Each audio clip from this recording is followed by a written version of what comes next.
Microphone check. 1, 2, 1, 2. How's everybody doing? Shabbat shalom. Shabbat shalom. Shabbat shalom. Well, this, like the wonderful rabbi just said, this is my first time here in Miami. This is my first time here in South Florida, actually, and I want to thank the entire Temple Israel community for being as welcoming as everyone has been. Give yourselves a round of applause really quickly. Just making sure that everybody's having a good time. Now, you know, I'm not just here to do hip-hop. I'm not just here to talk about myself or anything. This is a holy environment. This is a holy place. And those of you who haven't read my bio yet will just get this little tidbit of information that I'm a Jew by choice. Became Jewish in the year 2000, started converting in the year 1999. I'm speaking about it like it's ancient history at this point. And my first place that I started rhyming at was in yeshiva. So I started doing hip-hop. Hip-hop was the way that me and my Shabrutai, my study partner, we would use to be able to memorize things in the Talmud, that we would be able to use to memorize scripture. Hip-hop was our first mnemonic device for learning. And then eventually, you know, I would come back and make it profitable. So for me, the idea of entertainment and the idea of music and the idea of Torah and holy places all goes together, because this is what I did back in the day in Yeshiva in Jerusalem. So this week we're learning about Parshat Terumah, the first charity appeal. This is way before the UJA. We're talking about 2% goes straight off the top to the Kohen. Just by, and as the Talmud teaches us, it's his property. It's not your property to give. It's his property to come and take. And the Kohen can come and take his priestly offering whenever he wants, if you've designated him to come and take it. But this Parsha of Terumah is part of, well, it comes after a group of Parshiot in the Torah, the beginning of the book of Exodus, which are referred to as the Parshiot of Shovavim. Shemot, Vayera, Bo, Beshalach, Yitro, and then Mishpatim, the first 7 Parshiot in the book of Exodus. And Terumah and next week's Parsha Tetzaveh are also attached to these first 7 Parshiot in a Jewish leap year. And it said that these 7 Parshiot are supposed to arouse us to Teshuvah. It's written that these are supposed to arouse us to repenting, to returning, to reconnecting to our roots, to our identity. These are supposed to be the Parshiot of the Torah that reconnect us to a point at which we once were. So, let's look at these Parshiot and examine why is it that this should be the part of the Torah that makes you want to reconnect. Why is this part of the Torah, this should be the part that makes you want to connect to your Judaism. This should be the part of the Torah that makes you want to regain some sort of lost, some spark that you may have had once before.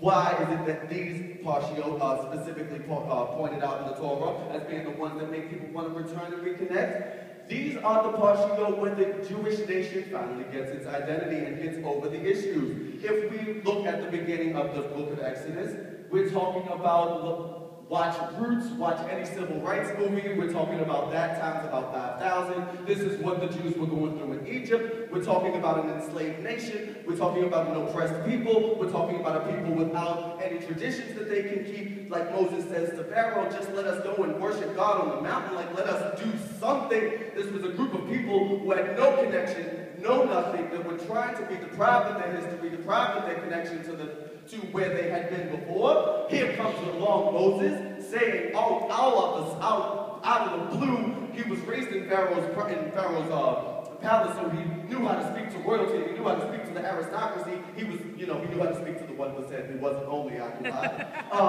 He goes to Pharaoh and tells him, let my people go. The first sense of Jewish national identity, the idea that all of my people, men, women, children, livestock, everybody that belongs to the Jewish nation, all of us have got to go now. And we have to go and worship God on the mountain. What is he going to tell us to do? I don't know. Where does he want us to go? I don't know.